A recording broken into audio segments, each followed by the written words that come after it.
fable s'appelle La colombe et la fourmi.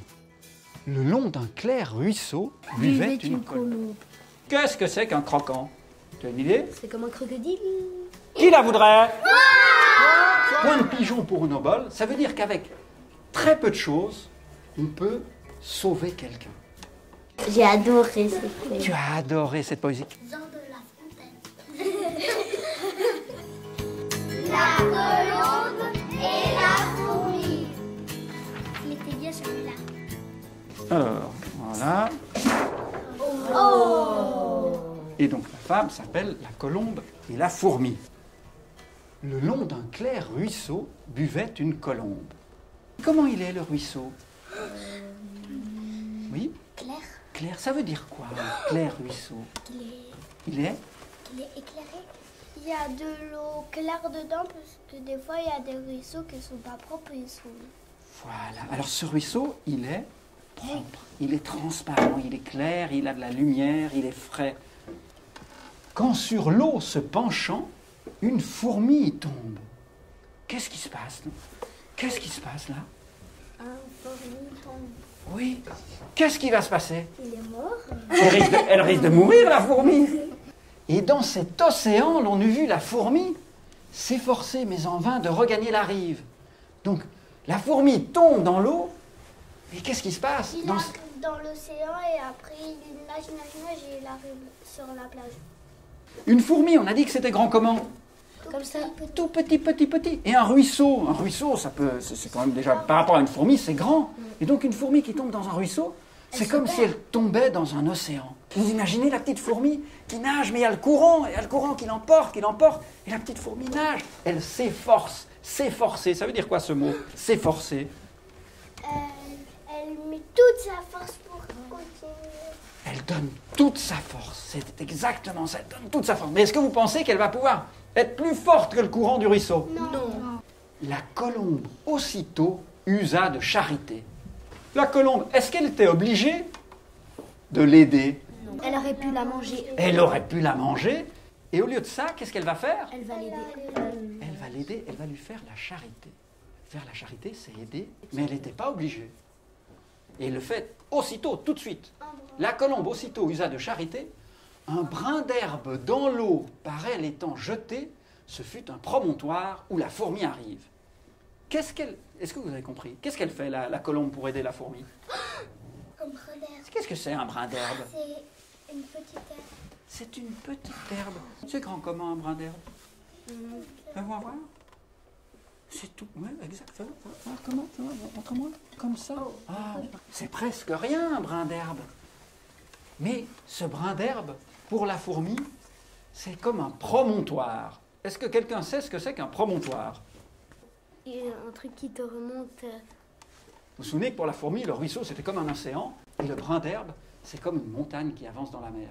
Elle se sauve, et là-dessus passe un certain croquant qui marchait les pieds nus. Qu'est-ce que c'est qu'un croquant? Tu as une idée? C'est comme un crocodile. Ça pourrait aussi être ça, mais un croquant, en fait, c'est un monsieur. Aujourd'hui, il y a un mot en argot qui dit, par exemple, quand on a faim, on dit qu'on a les crocs. Vous savez ce que c'est que les crocs? Oui. C'est quoi les crocs? Oui? C'est quand on a très faim et qu'on a vraiment envie et quand on a tellement faim, on dit j'ai des crocs. J'ai les crocs, ouais, on a les crocs, c'est les canines, c'est les... C'est les dents qui sont comme ça. Exactement, et donc un Comme croc... les vampires. Exactement. Eh bien, avoir les crocs, c'est avoir faim, et un croquant, ben, c'est souvent quelqu'un qui a aussi un peu faim. D'accord? Si ce monsieur marche les pieds nus, c'est que, visiblement, il est pas très riche. Comment? Il est pauvre. Il est pauvre, et il a peut-être aussi faim. Alors, on va lire la suite. Ce croquant, par hasard, avait une arbalète. Est-ce que quelqu'un sait ce que c'est qu'une arbalète? Oui, c'est une chose comme ça, puis on peut tirer une flèche avec. On peut tirer une flèche, oui. C'est un arc penché avec un pistolet comme ça et tu mettais une fléchette, puis tu visais comme ça les gens, tu tirais, ça les endormissait. Et vous connaissez pas un personnage suisse qui utilisait une arbalète? Robin des Bois. Robin des Bois, lui, il avait un arc. Et en Suisse, il y a un monsieur qui s'appelait Guillaume Tell. Ça vous dit rien, Guillaume Tell? Il a tiré sur une pomme qui était sur la tête de son fils. Vous ne connaissez pas cette histoire? Ah si. Ah oui. Avec une arbalète. J'ai vu à la télé. Il l'a juste tiré au milieu de la pomme. Il a transpercé la pomme. Dès qu'il voit l'oiseau de Vénus, c'est qui à votre avis dans cette histoire, l'oiseau de Vénus? La colombe. C'est la colombe, très bien. Dès que le croquant voit l'oiseau de Vénus, il le croit dans son pot et déjà lui fait fête. Donc qu'est-ce qui se passe quand il voit la colombe? La colombe, quand il va la faire cuire, et c'est comme si c'est la fête parce qu'il a rien mangé. Exactement, c'est la fête. Il voit cette colombe, il a faim, il se dit ah, il l'imagine déjà et puis il se fait déjà une fête de la manger. Mais est-ce qu'il l'a déjà attrapée? Non. Ah, donc il fait la fête avant de l'attraper? Est-ce que vous pensez qu'il va l'attraper? Non. Ah, on va voir, attends. Tandis qu'à le tuer, mon villageois s'apprête, la fourmi le pique au talon. Qu'est-ce qui se passe? Bah, la fourmi, elle le défend. Elle le défend. Pourquoi elle le défend? Pourquoi une fourmi défend une colombe? Attendez, pas tous en même temps. Bah, parce que la colombe, elle l'a sauvée. Alors, bah, c'est ce que j'ai dit. Ah, c'est ça, bien sûr, tu as raison. Comme la colombe, elle l'avait sauvée, elle voulait aussi la sauver, puisqu'elle avait sauvé la vie. Alors... Le vilain, c'est qui le vilain? Le monsieur. Le croquant, oui, c'est lui. Le vilain retourne la tête, la colombe l'entend, part et tire de long. Ça veut dire quoi? Elle s'envole. La colombe s'envole. Pourquoi elle s'envole? Parce qu'il a eu peur. Mais aussi, ça veut dire que la fourmi, c'est une fourmi rouge. Pourquoi? Puisqu'elle a piqué au talon, ça veut dire que c'est une fourmi rouge, parce que les fourmis normales, elles font jamais ça. D'accord. Le souper du croquant avec elle s'envole, point de pigeon pour une obole. Est-ce que vous comprenez cette phrase? Oui, elle s'est envolée. Alors la fête du croquant, elle s'est envolée aussi. Voilà, c'est son souper qui s'est... C'est comme si vous mangez quoi le soir? Qu'est-ce que tu as mangé hier soir? Des pâtes. Bah, c'est comme si, tu imagines, ça sentait bon les spaghettis à la maison, des spaghettis à la bolognaise que tu adores. Tu te dis, je me réjouis, je vais manger. Tu te faisais déjà une fête d'aller manger tes spaghettis. Tu arrives à table et tout d'un coup, tu vois ton assiette qui s'envole. Tu imagines? C'est ce qui est arrivé à ce pauvre monsieur. Bon, alors, et la dernière phrase, point de pigeon pour une obole. Qu'est-ce que ça veut dire, ça? Est-ce que quelqu'un sait ce que ça veut dire, une obole? D'obole. C'est un jeu. Non, c'est pas tout à fait ça. Une obole, en fait, c'est quand on fait la charité à quelqu'un, quand on donne, si quelqu'un tend la main, et puis que vous lui donnez quelques petites pièces, ça c'est une obole. C'est des petites... c'est donner un petit quelque chose à quelqu'un. Qui est-ce qui a donné un petit quelque chose à quelqu'un dans cette histoire? Qui a sauvé quelqu'un grâce à un petit quelque chose? La colombe. La colombe a sauvé qui? La fourmi. Avec quoi? Avec un brin d'herbe. Un brin d'herbe, avec pas grand-chose. On a dit, un brin d'herbe, c'est presque rien, c'est tout petit.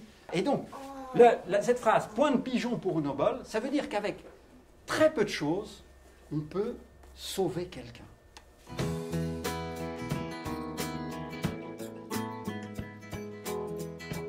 La colombe et la fourmi.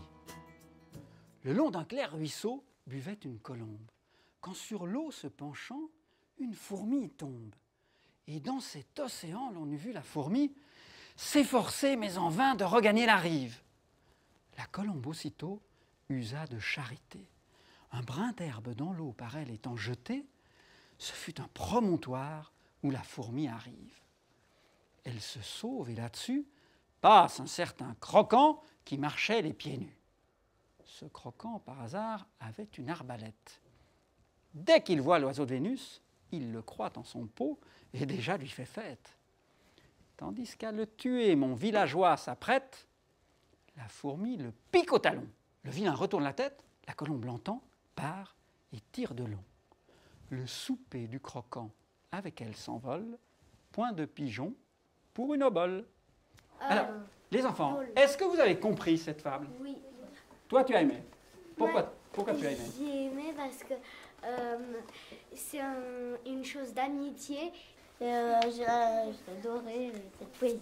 Tu as quoi? J'ai adoré cette poésie. Tu as adoré cette poésie. Qu'est-ce que tu as adoré? Que d'abord le pigeon il avait sauvé la fourmi et après la fourmi elle a sauvé le pigeon. Alors, les enfants, ce que je vous propose, c'est qu'on aille tous ensemble au Muséum d'histoire naturelle de Genève. Mais quand? Maintenant? Oui! On y va? Allez, venez avec moi, on y va, on y va! C'est par là. Allez, venez.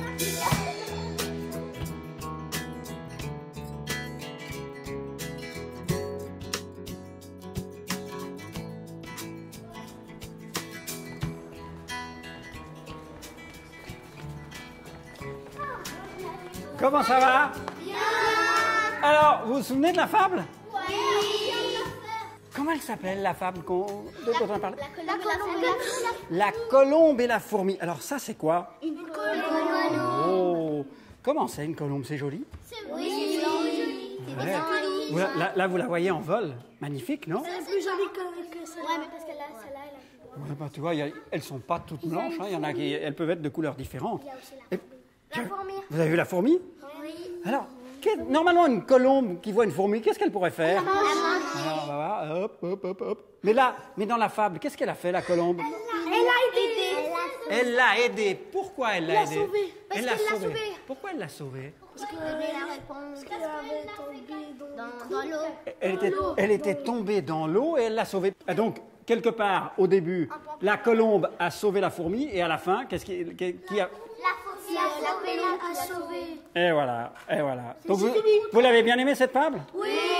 Vous vous souvenez que j'avais affiché la fable au tableau et elle était énorme. Oui. Et maintenant, je l'ai en un peu plus petit. Qui la voudrait? Toi aussi? Alors, vous la répartissez. Donnez-la. Tout le monde. Il y en a pour tout le monde. Et puis, vous savez, tenez. Au revoir, les enfants. Merci. Salut, les enfants. La colombe et la fourmi. Le long d'un clair ruisseau. Buvait une colombe. Quand sur l'eau se penchant, une fourmi y tombe. Et dans cet océan n'eut vu la fourmi. S'efforcer, mais en vain de regagner la rive. La colombe aussitôt usa de charité. Un brin d'herbe dans l'eau, par elle étant jeté. Ce fut un promontoire où la fourmi arrive. Elle se sauve et là-dessus Passe un croquant avec les pieds nus. ce croquant par hasard avait une arbalète. Dès qu'il voit l'oiseau de Vénus, il se croit dans son pot et déjà lui fait fête. Tandis qu'elle tuait, mon villageois s'apprête. La fourmi lui pique au talon. Le vilain retourne la tête. La colombe l'entend, part et tire de long. Le souper du croquant avec elle s'envole. Point de pigeon pour une obole. Jean de la Fontaine. Si toi aussi tu connais cette fable, envoie-nous ta vidéo. On mettra en ligne les plus chouettes.